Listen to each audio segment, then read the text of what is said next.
क्योंकि मेरी तबीयत खराब है, लेकिन मेरी इच्छा थी कि मैं पांसेमल में आना चाहिए। नेमार मालवा में कौन सा बुखार चल रहा है इसके बारे में थोड़ा देखना चाहिए। सामाजिक बुखार है या राजनीतिक बुखार है, ये कौन सा बुखार चल रहा है इसके बारे में देखने के लिए आया हूं। मैं भगवान टंटाभिल के बारे में आखिरी में कुछ बोलूंगा, क्योंकि सब यहाँ पर युवा है, पढ़े लिखे लड़के हैं, जैस के मेरे भाई लोग हैं, बिरसा ब्रिगेड के लोग हैं, कर्मचारी है, अधिकारी है। मैं कुछ बात मेरी माताएं बहनें सब लोग जो नए बच्चे हैं, पढ़े लिखे बच्चे, उनसे विनती करता हूं कि ये बात को थोड़ा गौर से सुनो। मैं 3 बात आपको बताना चाहता हूं। नहीं, रख दीजिए। पिछले 3 साल में आदिवासियों के साथ में इस देश में क्या हुआ है। आप लोग 5वीं अनुसूची में रहते हो। 5वीं अनुसूची का मतलब होता है आदिवासियों का स्वायत्त प्रदेश, स्वायत्त क्षेत्र, जिसको ऑटोनॉमस एरिया बोलते हैं। जिस तरफ पिछले 5 सालों में आदिवासियों के बीच में भगवान टंटाभिल की बात ने जोर पकड़ा है, जैसे ही ये यहां के प्रस्तावित लोगों को पता चला कि भगवान टंटाभिल का नाम सामने आया है, ये लोगों ने हिंदू राष्ट्र की बात को आगे बढ़ा दिया। याद रखना, हिंदू राष्ट्र की बात तब से हो रही है जब से भगवान टंटाभिल का नाम सामने आया है। आपको बोलते हुए और सुनते हुए ताजुब हो रहा होगा कि अब भगवान टंटाभिल का पोस्टल टिकट भारत में नहीं दूसरे देशों में निकलने वाला है, जो आदिवासी देश है। जिस वक्त पार्लियामेंट में चर्चा हो रही थी कि भाई ये क्रांतिकारी की बात करना है, वो क्रांतिकारी की बात करना है, ये क्रांतिकारी के नाम से टिकट निकालना चाहिए, ये क्रांतिकारी के नाम से स्मारक बनना चाहिए, हमारे गांडू नेता चुपचाप थे वहां पर पार्लियामेंट में। ताली मत बजाओ। मैं जानता हूं, मैं जिनको गांडू बोल रहा हूं वो मेरे को छोड़ने वाले नहीं है। वो बोलेंगे कि ये हमेशा एक शब्द वापरता है। मैं इसलिए ये शब्द वापरता हूं कि अगर मर्द होगा तो चिढ़ जाएगा। जब भगवान टंटाभिल की बात शुरू हुई तो देश में हिंदू राष्ट्र की बात शुरू हुई। सबसे पहले इन्होंने 5वीं अनुसूची का जो क्षेत्र है उस क्षेत्र को घेरना शुरू किया भाइयों। 6वीं अनुसूची के क्षेत्र को घेरना शुरू किया इन्होंने, क्योंकि इनके हिंदू राष्ट्र में 2 ही क्षेत्र इनके लिए कांटा बन गया है। एक आदिवासियों का 6वां अनुसूची का क्षेत्र, जिसको नॉर्थ ईस्ट बोलते हैं, अरुणाचल प्रदेश, नागालैंड, मणिपुर, मिजोरम, ये जो बेल्ट है ये भी पूरा आदिवासी बेल्ट है, अपने ही वंशज है वो। और 5वीं अनुसूची का जो क्षेत्र है मध्य प्रदेश, छत्तीसगढ़, महाराष्ट्र, गुजरात, राजस्थान, तेलंगाना इत्यादि प्रदेश।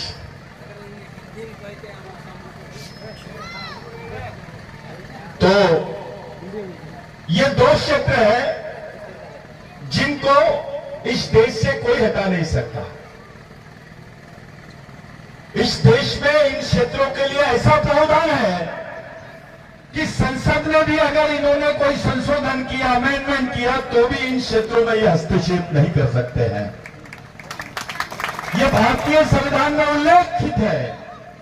बावजूद उसके जो ग्राम सभा का अधिकार था 5वीं अनुसूची में, वो ग्राम सभा के अधिकारों के अंतर्गत अगर आपके क्षेत्र में कोई भी उत्खनन करना है, कोई प्रोजेक्ट डालना है, कोई प्रकल्प डालना है, तो ग्राम सभा की मंजूरी जरूरी थी। ये सरकार ने ग्राम सभा की मंजूरी की जगह, एनओसी की जगह इन्होंने परामर्शीय शब्द डाल दिया। उसके बाद इन्होंने केरल से लेकर नॉर्थ ईस्ट तक, नागालैंड तक पूरी जमीन 2740 शेरों के लिए रिजर्व कर दी। यह करीब करीब 6 लाख हेक्टेयर जमीन है, 6 लाख हेक्टेयर जमीन, जिस पर कम से कम 2 करोड़ आदिवासी लोग हमेशा हमेशा के लिए विस्थापित होंगे। यह बिल भी इन्होंने पास कर लिया। यह बिल भी इन्होंने पास कर लिया।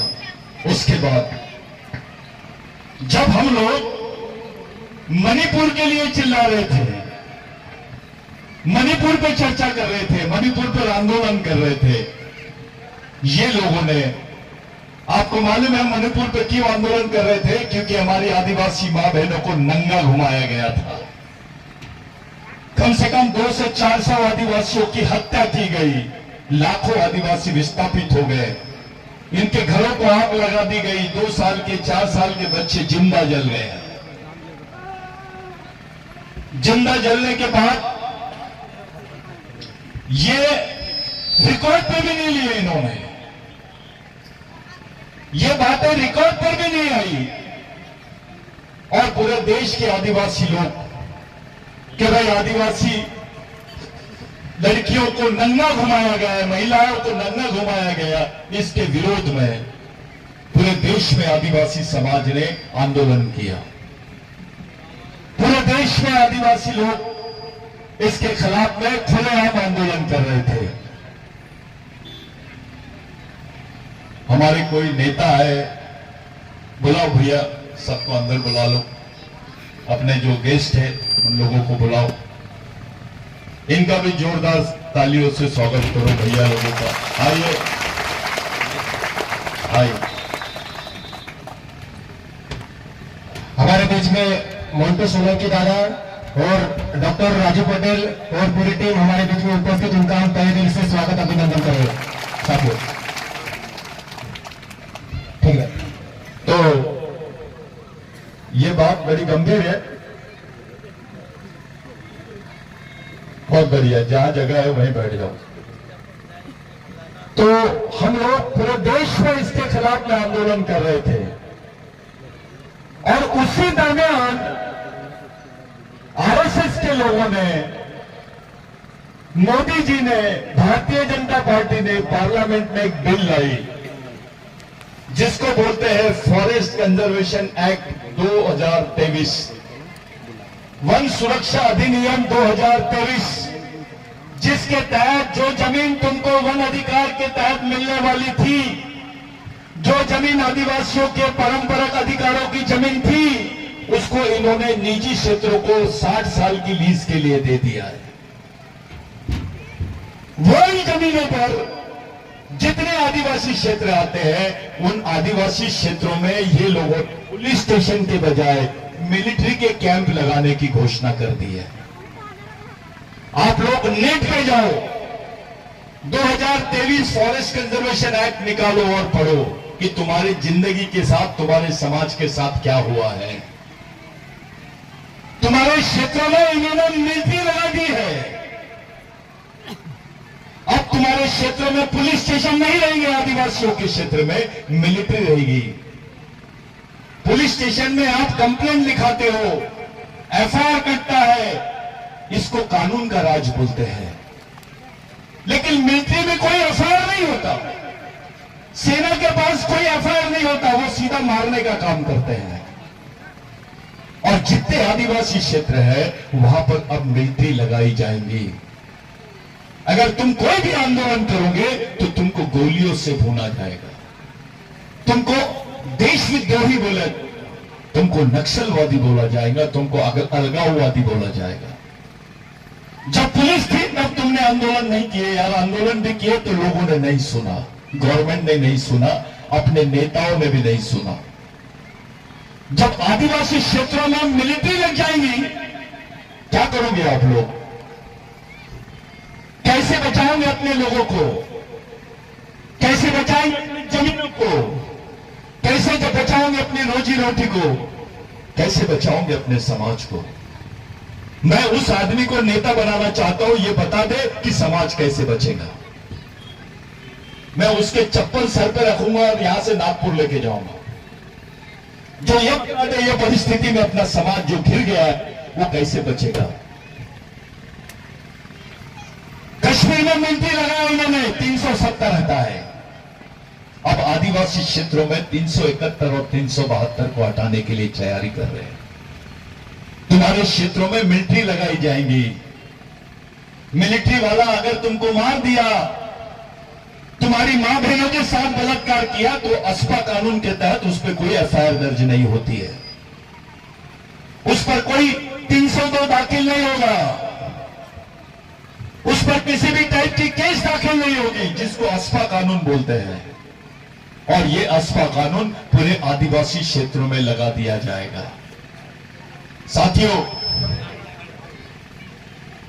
ये जो मैं बोल रहा हूं, ये बहुत जवाबदारी से बोल रहा हूं कि आप लोग घिर गए। अभी हमारा काम है इस बिल के खिलाफ में सड़क पर आना। अब हमारा दिमाग इन्होंने की तरफ लगा दिया है। जो समाज को बचा सकता है वो इलेक्शन की तरफ डाइवर्ट हो गया है। उसके माइंड को डबल माइंड बना दिया है इन्होंने। और ये जानते हैं कि ये लड़ाकू समाज है। ये लड़ाकू समाज को किस तरह से खत्म करना, इसकी बराबर प्लानिंग की गई है। इसी समय इन्होंने चुनाव डिक्लेयर करे, इसी समय ये बिल आए। आप अपने नेताओं से पूछो जो पार्लियामेंट में बैठे थे, भैया तू चुप क्यों था, तेरे को कितने करोड़ रुपए मिले? अब तुम्हारी जमीन तुम्हारी जमीन नहीं है। जो तुम्हारी परंपरागत जमीन थी, जो तुम्हारी प्राचीन जमीन थी, वो जमीन तुमको नहीं मिलेगी। अब कोई दावा नहीं कर सकोगे, आप कोई वन दावा नहीं कर सकते। झूठ बोलते होंगे, कोई चूतिया बनाएगा आपको कि वन दावे के अधिकार दिला देंगे, तुमको जमीन दिला देंगे। वो गांडू झूठ बोलेगा, वो अपने समाज से गद्दारी करेगा। जब तुम्हारा अधिकार ही नहीं रहेंगे तो तुमको जमीन कहां से देंगे वो लोग? तुम्हारी हिस्से की तो जमीन इन्होंने लीज पर दे दी है। अभी 4 महीने रुक जाओ, चुनाव के बाद में तुम्हारे 7-12 बदल जाएंगे। वो पटेल रहेगा, वो विधायक रहेगा, वो कितना भी बड़ा आदमी रहेगा, उसके 7-12 पे लिख के आएगा कि उसकी जमीन लीज पे चली गई है। वो जो फॉरेस्ट की आधी जमीन जिस पर वन हक अधिकार तुम दावा कर सकते थे, वो जमीन तुमको नहीं मिलेगी। यानी इस देश में आदिवासियों को भूमि अधिकार जो है वो पूरी तरह समाप्त हो गया है। अब आदिवासी की जो परिभाषा है वो बिगर जंगल और बिगर जमीन के नहीं हो सकती है। बिरसा मुंडा ने बोला था, जिसकी जमीन उसका देश। अब जमीन ही तुम्हारी नहीं रहेंगी तो तुम्हारा देश कैसे रहेगा, ये बताओ। हिंदू राष्ट्र का मतलब होता है आदिवासी मुक्त भारत, बगैर आदिवासियों के भारत। और उसकी खुलेआम घोषणा कर रहे हैं हमारी ही जमीन पर। हमारे ही लोग उनकी थैली पकड़ के घूम रहे हैं, हमारे ही लोग उनका झंडा पकड़ के घूम रहे हैं। आपका ही भाई आपके दुश्मन की सेना का सेनापति है। किससे लड़ोगे तुम? कैसे लड़ोगे तुम? एक तरफ मिलिट्री लगी रहेगी, दूसरी तरफ कानून। अगर आप जमीन का भी आंदोलन छेड़ोगे तो ये लोग आपको भून डालेंगे गोलियों से। जो कश्मीर में हुआ अब वो आदिवासी क्षेत्रों में होगा। कैसे बचाएंगे बताइए? क्या करोगे आप? क्या रास्ता है? चलो उसको नेता बना देते हैं जो को बचाने का रास्ता बता दे। मैं तो जिस दिन से भी आया उस दिन से मैं सोच ही नहीं पा रहा हूं कि क्या किया जाए, कैसे किया जाए, कौन सी पार्टी के पास जाया जाए।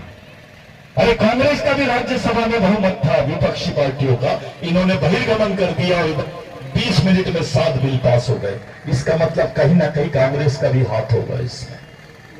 किस पर भरोसा करेंगे आप? कौन सी पार्टी पर भरोसा करोगे तुम? कौन से लोगों पर भरोसा करोगे तुम? जो तुम्हारी जिंदगी का सवाल है। इलेक्शन तो चिल्लर बात है। हिजड़ा भी लड़ता है इलेक्शन। वो भी जीत के आता है। यहां समाज की बात है, समाज को कैसे बचाएंगे इस पे बात होनी चाहिए। रास्ता बनाया जाए, कोई लड़क रास्ता बनाया जाए, अपनी आने वाली पीढ़ी को बचाने का रास्ता बनाया तो बात है। जब हम ऐसा सोचते हैं तो हमसे भी ज्यादा विपरीत परिस्थिति में भगवान टंटाभिल ने लड़ाई लड़ा है। कुछ लोग भगवान टंटाभिल का फोटो भी लगाने से डरते थे पहले। जब मैं यहां इस क्षेत्र में काम शुरू किया तो मैंने देखा, मेरे साथ में दादा रहते थे, बहुत सारे हमारे लोग हैं, सब लोग रहते थे। जैस के साथी भी उस वक्त पूरे कैडेट्स को चलाते थे। तब मैंने देखा कि अपने अधिकारी लोग डरते थे, गांधी जी का लगा लेते थे, रामदेव बाबा का दिखता था, लेकिन भगवान टंटाभिल का फोटो लगाने से डरते थे, क्योंकि हमारा ही आदमी बोलता था ये तो डकैत है, ये तो चोर है, ये तो डाकू है। अपने भगवान को डाकू बोलने वाले लोग अपने हैं। इनको मालूम भी नहीं, अबे जो जमीन तेरे पास है, तेरे बाप ने नहीं, तेरे दादा ने नहीं, उसको टंटाभिल ने दिया है, किसी भगवान ने नहीं दिया है। नहीं तो कोई नेता बोल दे, देश का प्रधानमंत्री बोल दे आदिवासियों को मैंने जमीन दिया है, कोई पार्टी का नेता बोल दे कि आदिवासियों को हमने जमीन दी है। झूठ। ये जमीन आपके हिस्से में आई है टंटाभिल की वजह से। वो टंटाभिल जब उसको फांसी दे रहे थे तो उसकी बहन सामने खड़ी थी, उसके रिश्तेदार सामने खड़े थे, उनको पहचान नहीं पाया वो, क्योंकि उनको 22 साल के बाद देख रहा था। वो जो समाज की खातिर 22 साल तक अपने लोगों का, अपने परिवार का मुंह नहीं देखा, उस आदमी को हमारे समाज का आदमी डकैत बोलता है। अब तुझे चोर बोलते थे, देखो क्रिमिनल ट्राइबल बोलते थे। तुमको ये नौकरी अभी नहीं मिलती थी, बाबा साहब ने आरक्षण बाद में दिया। पहले तो तुम्हारे ऊपर जो सील सिक्का लगा हुआ था कि तुम्हारा बच्चा पैदा भी होगा, गोंड का बच्चा, भील का बच्चा, महादेव कोली का बच्चा, क्यों कोरकू का बच्चा, किसी भी आदिवासी का बच्चा, तो उसको क्रिमिनल ट्राइब बोलते थे, गुनेगारी जमात। जो क्रिमिनल होता है उसको सरकारी नौकरियां नहीं मिलती है। ये बात रेंगा कुरकू ने, भगवान रेंगा कुरकू ने टंटा भगवान को बताया कि भगवान अपने लोग अब कभी नौकरियां नहीं पा सकते हैं, अब कोई सरकार में अपने लोगों को सरकारी महकमे में नौकरियां नहीं मिलेगी। तब भगवान टंटाभिल ने बोला कि जाओ अंग्रेजों को बोल दो अगर टंटाभिल को पकड़ना है तो आदिवासियों को पुलिस में भर्ती कर दो। खुद की गिरफ्तारी के लिए, खुद के समाज के हित के लिए अपने आप को गिरफ्तारी करने की बात करने वाला भगवान वो टंटाभिल है। खुद को गिरफ्तार करने के लिए आदिवासियों को पुलिस की नौकरियां मिलना शुरू होगी, तब जाके तुम्हारे सामने से क्रिमिनल ट्राइबल बिल बाहर निकला। वो डोडगो ने बहुत अच्छा बात बोला कि जो क्रिमिनल ट्राइबल बिल है इसको हेरिडिटरी एक्ट के नाम से जानते थे। भगवान टंटाभिल से प्रेरित होकर अंग्रेजों ने ब्रिटेन में जाके इस बिल को पास किया और भारत में क्रिमिनल ट्राइबल बिल ये बंदी हुई और वहां से आदिवासियों को सरकारी नौकरियों में नौकरियां मिलना शुरू हो गई। तो अधिकारी है, तो कर्मचारी है, टीचर है, डॉक्टर है, इंजीनियर है, विधायक है, मंत्री है, सिर्फ भगवान टंटाभिल के भरोसे, किसी पार्टी के भरोसे नहीं, किसी नेता फेता के भरोसे नहीं। अब तेरा ओरिजिनल भगवान टंटाभिल है, तेरे खून में गद्दारी है, तो अपने भगवान का नाम नहीं लेता है। ये कैसे खून में तेरा कि अपने भगवान को नहीं पहचान पाए हम लोग। 150 साल बाद में टंटा भगवान का हम लोगों ने यहां पुतला बिठाया है। इसी पंचमाल में, इसको पांचेमाल बोलते हैं, पहले पंचमाल बोलते थे, अंग्रेजी में इसका रिकॉर्ड पे नाम आ रहा है पंचमाल। यहां 17 लोगों को टंटाभिल ने मारा था इसी पंचमाल में। ये जो पंचमाल का चौक है, ये किसी समय में इस चौक पर किसी को खड़े नहीं होने दिया जाता था। इसको रिग्रेटिव प्लेस बोलते थे। रिग्रेटिव प्लेस इसलिए क्योंकि 14 लोगों को बांध के मारा था टंटाभिल ने यहां पर। उसमें 2 आदिवासी भी थे, दो गद्दार आदिवासी भी थे, कुछ जमींदार थे। टंटा भील के समय में एक भी मंदिर नहीं बना। किसी गरीब के घर में शादी होती थी, पैसे नहीं होते थे तो खबर पहुंच जाती थी टंटा भील को 7 घंटे में। महाराष्ट्र में टंटा भील अगर रहता होगा तो 7 घंटे में खबर पहुंच जाती थी टंटा भील तक। अभी तो टेलीफोन से नहीं पहुंचती है। यह है भगवान टंटा भील। ये जो ग्राम सभा वगैरह बता रहे हैं अपने को, उस वक्त 1 लाख ग्राम सभाओं का सरदार था टंटा भील। कोई भीलों के लिए नहीं था। अब तो जातिवाद करने लग गए। ये बारेला है, ये दरबार है, ये बिलाला है, ये भील है। अबे तेरा खून एक है, तेरा वंश एक है, तो समाज भी एक होना चाहिए। यही बात टंटा भगवान ने बताया। उस वक्त कोई जमींदार, कोई पैसे वाला आदमी टंटा मामा के सामने नहीं, किसी भी गरीब आदमी के सामने ऐसा तन के नहीं चल सकता था। मैं एक बात बताना भूल गया था। आज तक के मैं समझता था वो दूसरा पार्ट है, लेकिन मुझे उसका संदर्भ मिल गया। मैंने जब ब्रिटिश टाइम्स पढ़ा, अपनी मां बहनों को ब्लाउज नहीं पहनने देते थे पहले। मैं जो बोल रहा हूं जवाबदारी के साथ बोल रहा हूं। पहले हमारी मां बहनों को, दोनों की भी बच्चियों को पहले ब्लाउज नहीं पहनने देते थे। ब्लाउज पहनने पर टैक्स लगाते थे। टैक्स अंग्रेज नहीं लगाते थे, यहां के मनुवादी ब्राह्मण लोग लगाते थे, जमींदारी उच्च वर्णीय लोग लगाते थे। हमको ब्लाउज पहनने पर भी टैक्स लगता था। टंटा मामा ने एक ही दिन में 70 जमींदारों को एक ही दिन में मारा था। 70 लोगों को कान काट, एक ही दिन में। उसके रिकॉर्ड मिल गए अभी, और चिट्ठी लगाई थी, आज के बाद कोई महिला नंगे बदन नहीं रहेगी। तुमको कपड़े पहनाया, जिन लोगों ने तुम्हारे कपड़े उतारे उन लोगों को तुम पैर पड़ते हो, और जिसने तुमको कपड़े पहनाया उसकी फोटो भी लगाने से डरते हो घर में। हमारे समाज, हम गद्दार हैं। तुम्हारे बेटे को बोलो मेरे लिए फांसी पे चढ़ जा, तुम्हारे लड़के को बोलो मेरे लिए फांसी पे चढ़ जा, लेकिन भगवान टंटा भील तुम्हारे लिए फांसी पे चढ़ गया। खुद के परिवार को नहीं पहचान पाया। जब उसको फांसी के वक्त उसके परिवार को सामने रखे तो अपने रिश्तेदारों को नहीं पहचाना, क्योंकि 22 साल के बाद देख रहा था। जो बहन जवान थी वो बूढ़ी हो गई थी, जो बच्चा था वो जवान हो गया था। वो भी टंटा भील को नहीं पहचान पा रहे थे।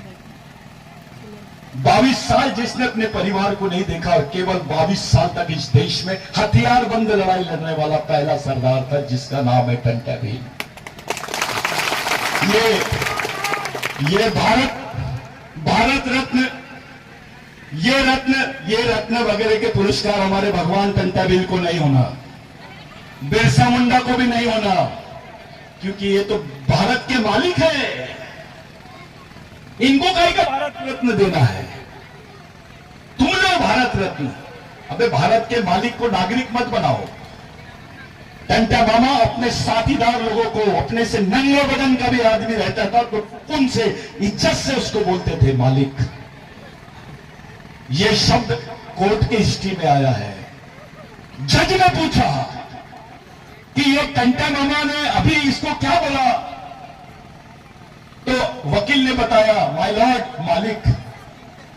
तो अंग्रेजी में उन्होंने पूछा व्हाट डू मीन बाय मालिक, तो उसने बताया ओनर ऑफ द लैंड, इस जमीन का मालिक, इस देश का मालिक। ये भाषा टंटा मामा किया, गांधी जी ने तो बाद में की है। ये तो प्रेरित आदिवासी आंदोलन से हुए हैं। टंटा मामा की प्रेरणा बिरसा मुंडा ने लिया। बिरसा मुंडा ने एक आर्टिकल पढ़ा, झारखंड में थे बिरसा मुंडा, तब उनकी उम्र थी 16 साल। जब वो आर्टिकल पढ़ा कि भाई टंटा मामा रॉबिन हुड है स्केच डाउन, यानी उसको पकड़ लिए, गिरफ्तार कर लिए, अब उनको फांसी होने वाली है। भगवान टंटा भील को, रॉबिन हुड टंटा भील को ब्रिटिश टाइम्स में छपा था वो। तो बिरसा मुंडा अंग्रेजी पढ़ना जानते थे। उन्होंने उस आर्टिकल को पढ़ा और बोला, भगवान आई प्रॉमिस, मैं तुमको प्रॉमिस करता हूं आपकी अधूरी लड़ाई मैं लड़ूंगा। यह बात छुपाई गई लोगों से। टंट्या भिल की शहादत ने, टंट्या भिल की कुर्बानी ने बिरसा मुंडा को जन्म दिया इस देश में। आप सोच सकते हो कि बिरसा मुंडा क्या चीज है। अगर बिरसा मुंडा ये चीज होंगी तो भगवान टंट्या भिल क्या चीज होंगी, जिसकी प्रेरणा से बिरसा मुंडा ने इस देश को आग लगा दिया।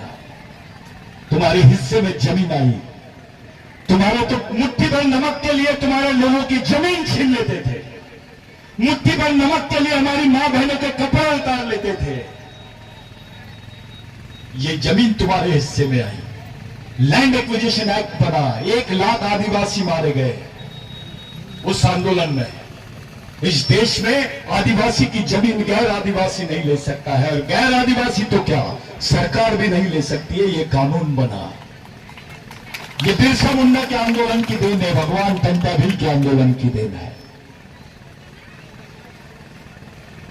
सीपीएम बराबर प्रोविंस कानून, सेंट्रल इंडिया प्रोविंस कानून, जिसको लैंड एक्विजिशन एक्ट बोलते हैं, यह भगवान टंट्या भिल की वजह से बना है। मैं नहीं बोल रहा हूं, यहां के कुछ मनुवादी लोग, इतिहासकार बोल रहे थे कि नहीं नहीं ये तो अंग्रेजों ने बनाया। गलत बात, अंग्रेजों ने स्वीकार कर लिया कि हम भगवान टंट्या भिल से प्रेरित होकर बनाए हैं।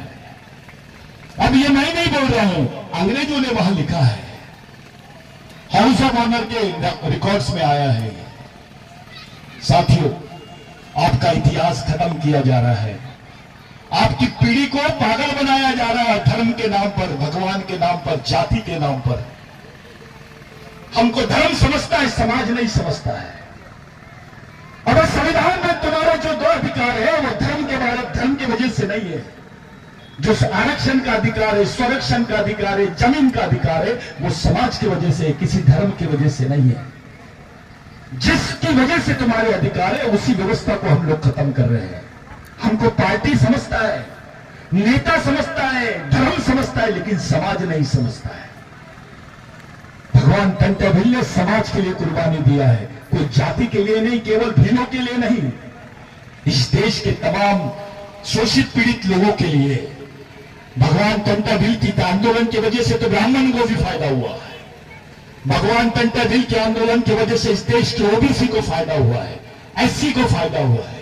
डॉक्टर बाबा साहब आंबेडकर बचपन में टंट्या भिल बनते थे, उसकी मां को टंट्या भिल बनाना पड़ता था, उनको कहानी सुनाती थी उनको, क्योंकि मऊ के है भगवान टंट्या भिल। उनका जो कर्म स्थल है, जिसको आप लोग पवित्र स्थल मानते हैं, जानते हो ना, पाताल पानी, और उसी मऊ में, उसी जमीन पर डॉक्टर बाबा साहब आंबेडकर का जन्म हुआ है। बचपन से बाबा साहब को टंट्या भिल की कहानियां सुनाती थी उसकी मां। उस वक्त गाने बनते थे भगवान टंट्या भिल के, केवल आपके प्रदेश में नहीं, मैं जहां नागपुर में रहता हूं, मेरे आजा टंट्या भिल बनते थे। उनके साथी सब पूरे गांव के बस्ती के लोग भगवान टंट्या भिल लिखते थे। ऐसा उनके नाम से खंबा लगाते थे, शेर बनते थे, उनके नाम से जंजीर बांधते थे। इतनी इस देश में इतना प्रख्यात तो कोई भगवान भी नहीं हुआ जितना टंट्या भिल हुआ है। एक अंग्रेज ने लिखा, I have seen living God. James Stephen करके एक अंग्रेज है, जो ऑफिसर था, पुलिस ऑफिसर था, उसने लिखा, I have seen living God, मैंने जिंदा भगवान को देखा हूं। ये भगवान टंट्या भिल के बारे में बोला है। अबे वो अंग्रेज जिसने हमारे देश में राज किया, वो तो दुश्मन थे टंट्या भिल उनके, लेकिन दुश्मनों ने उनको रॉबिन हुड बोला, दुश्मनों ने उनको भगवान बोला। लेकिन शर्म की बात है, अपने ही कौम के लोग उसके बारे में नहीं जानते हैं। हमारे ही कौम के लोग उसके बारे में नाम नहीं लेते, उसको पूछते नहीं है, उसके विचारों को समाज तक पहुंचा नहीं रहे हैं, किराए की विचारधारा पे काम कर रहे हैं। इससे उससे विचारधारा लेने की क्या जरूरत है। भारत की 70% आजादी की लड़ाई तो आदिवासियों ने लड़ी है। कोई हमको क्या समझाएगा लड़ना, हमारे तो खून में है लड़ना, हमारे डीएनए में लड़ना है। ये टंट्या भिल की बात है मेरे भाइयों। टंट्या भिल ऐसा वैसा नाम नहीं है, ये पुतला लगा दिए, 2 अगरबत्ती लगा दिए, हार चला दिए, टंटा भील का एहसान खत्म। हमारी 10 पीढ़ी भी जाएंगी ना तो टंटा भील के खून का, हमारा खून का कतरा कतरा उसका गुलाम रहेगा। वो नाम है टंटा भील। मैं तुमसे सच बता रहा हूं, टंटा भील के आंदोलन से लेकर प्रेरणा लेकर आज अफगानिस्तान में आंदोलन शुरू हुआ है। साउथ अफ्रीका के लोग भी टंटा भील का जिक्र करने लग गए हैं। बांग्लादेश में नाम आ रहा है टंटा भील का। बॉर्डर एरिया पाकिस्तान का, वहां पे भी लोग टंटा भील को मानते हैं, क्योंकि वहां पर जितने भील है वो इस्लाम ले लिए, लेकिन उनका आराध्य है टंटा भील। भगवान टंटा भील ने मोहनजोदड़ो हड़प्पा के बारे में बोला था, ये मेरे पुरखों की जमीन है, इस जमीन के अंदर हमारे पुरखों की लाश दफन है, मुझे जिस दिन भी मौका मिलेगा मैं उन्हें पुनर्जागृत कर दूंगा। ये बात टंटा भील ने बोला है। ऐसे हम लोगों ने तो उसका इतिहास ही नहीं लिखा। मैंने एक आदिवासी पढ़ा लिखा आदमी था जिसको पीएचडी मिली है गुजरात में, मैं नाम नहीं लेता हूं, और उसने लिख दिया डकैत टंटा भील, डकैत टंटा मामा। मेरे को बड़ा अफसोस हुआ कि अपनी कौम के लोग हिम्मत कर रहे हैं बात बोलने, दुश्मन के दिमाग से चल रहे हैं, बच्चा आदिवासियों का, लेकिन उसके दिमाग में जो सीढ़ी है, जो विचार है, वो पांडे जी के है, तिवारी जी के है, कुलकर्णी जी के है, अपने आदमी के नहीं है। आज जो हालात अपने समाज की बनी हुई है बहुत गंभीर है। आप लोग इतनी जोश से जैस का, बिरसा ब्रिगेड के लोगों का आप लोगों ने स्वागत किया। शायद ऐसा लगता है मेरे को, आपको ऐसी लग रही होंगी कि बहुत उम्मीद है सतीश दादा आया है कुछ तो भी करेगा। मैं हकीकत बता दे रहा हूं, मेरा दिमाग चलना बंद हो गया है जिस दिन से मुझे पता चला है कि आदिवासी क्षेत्रों में मिलिट्री लगाई जाएगी। क्या करेंगे ये जैस के लोग? कौन है इनके पीछे? कौन सा नेता है तुम्हारा जो इनको मदद कर सके? कौन वाले है? तुम्हारे लोग जिंदगी कांग्रेस के पीछे घसते हैं और टिकटों के लिए करोड़ों रुपए दे रहे हैं। अबे उधर करोड़ देने के बजाय यही करोड़ देना, मैं अपनी कौम के लिए कुछ कर दे खर्चा। इतना पैसा है तो।